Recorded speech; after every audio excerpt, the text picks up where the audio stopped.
So, kakatapos ko lang magpa-remove ng aking wisdom tooth. My gosh, grabe. Super dali lang yan. Not the same atong first na akong pagpaibot sa diri painful. Pero sa karon nga bag-o na mo nga dentist, my gosh, painless. Like ang procedure sa ako akay, basta kay kanang ang wisdom tooth sumagod ka wala ka gawas. So kailangan siyang hiwaon akong gums tapos para kuha man siya dito basta ingon ana siya.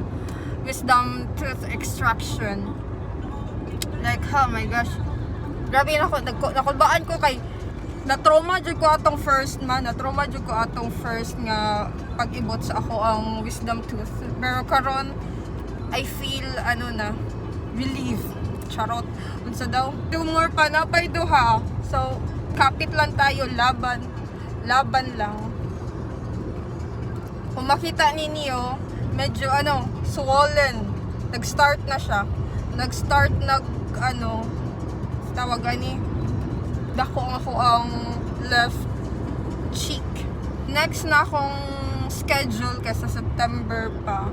So, napakoy 2 months mag-rest. But, next week, Tuesday, we need to go back to my dentist kay tanggalon ang stitch. Kay siya ang pinaka-easy sa ang gitanggal ni doktor. So, kani man siya ang pinaka-easy. So, kani siya ang una niyang giibot ang sa left upper side. And then, kaya ang pinaka-lisod is diri as ako ang left lower side. So, we paid 600 zloty and in peso, it's 9,000 pesos. So, it's a bit pricey kay mahal jud ay lahang paibot, pa-braces, basta about sa ngipon, mahal jud siya diri sa Poland, but it's fine. Para lang jud mahumanan ni ako ang braces journey. And then, ang bayad niya kay nagadepende if sayon or lisod ang extraction.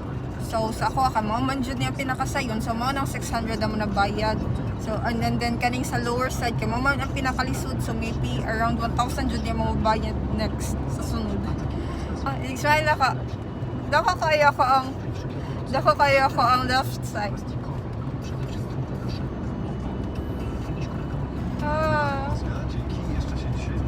Grabe ka dako. I'm so happy. So, ayun lang.